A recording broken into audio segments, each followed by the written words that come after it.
If you can paint blobs and draw lines, then this is the project for you.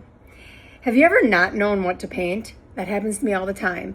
I have started a little series where I am truly doing abstract art and making blobs and lines using one color palette when I want to paint, but I don't know what I want to paint. So let's do this together. I'll show you my formula and maybe you can try it. All you'll need for this activity is some watercolor paper, paints, and then maybe some drawing supplies. I have a white jelly roll pen, a black micron pen, and a white colored pencil. Paintbrush any size, I'm using a 10 round, and then we just need to make a decision about what color. I like to do this with a limited color palette, meaning I'm only using one color. And today I chose blue. So my job is to paint blobs of blue all over this page, being very loose and free. No rhyme or reason. The only rule, I just said there were no rules, is to leave some white space between the blobs. The blobs can touch, but see how I'm leaving some white space, and that'll be important. You'll understand in a minute why I do that white space. But literally taking different blues. Most of us have more than one blue. If not, mix up some blues. I'm using ultramarine, I'm using manganese blue, I'm using phthalo blue. If you only have one blue, then experiment with adding more and less water to get different shades. Experiment with adding the complementary color of blue, which is orange, to darken it up. Also experiment with, adding some other colors like reds or to make it a little bit more of a purpley blue. For me though, I'm literally just, I happen to have 1, 2, 3, 4, 5, 6 types of blue. And so I'm just dipping directly in the pan, no mixing, and filling up the page. Super free, super abstract, super loose. Notice how high my hand is up on my brush. This is tight, intricate details. Going up here is loose and free. This activity truly is in the category of loose and free. So that's the first step. Take a blue, any color blue, and we are going to, in this spot that is white, just draw lines. Remember I said all you need to know how to do is draw lines and stripes? Do that. I like to make the lines go every which way. And you don't have to do this when it's wet. The reason I like to do when it's wet is then I don't get that hard line at the end as I'm making these lines. Because if it's already dry, then it would be a wet on dry technique. And you'd be able to see my line marks where it lands on the other blob. And so notice I'm doing all the which ways of lines. There's no rules with this. This is truly supposed to be very like meditative, no thinking. So far, just blobs and lines, blobs and lines.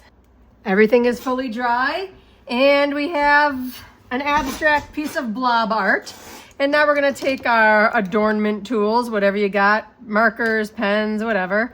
And we're gonna start, again, lines and dots. And without overthinking where things go, we're just gonna create some designs on top of the blobs to give this piece a little bit more interest. And what I like to do is start with one kind of design, meaning I'm doing all my lines right now, and try to get them evenly spaced throughout. So there's a little bit of interest that the eye is moving around. I like the lines to go every which way. They don't necessarily have to be straight up and down. They can be wonky. White looks really good on darker values. So like this one right here, I think will do really well with the white. Notice how my lines aren't all just up and down. We want the different wonkiness, sideways, horizontal, vertical, diagonal, all those lines to be very different. There we go. This is almost giving, I don't want to say it, this looks like intestines, but, which is silly, I like that. Okay. Not being careful. The name of the game here is mindfulness. Mindfulness marks, we'll call it. And we're not making anything. We are practicing brush technique. We are practicing making marks. We are practicing not overthinking things. We are practicing rolling with the process and not really caring what it looks like in the end, and just being present with the art. I'm purposely doing this in my sketchbook because I want to do a series of these. And notice I'm picking up the gel pen again, and now I'm going to be doing some circles. I'm putting these in my sketchbook. I'm going to be doing a series of these using all the colors, so I can see kind of what outcome I can get. And this is just a great activity, like I said, when you don't know what to paint or draw, but you really want to get your hands moving. And so I've been doing this. I have a couple to show you at the end. This is my blue one. I've done a brown one. I've done an orange one. And I believe I've done a pink one so far. I'm going to go through all the rainbow colors. Art can really be healing in that way if we can just let it be in these kind of mindless, mindful moments of making quote-unquote nothing.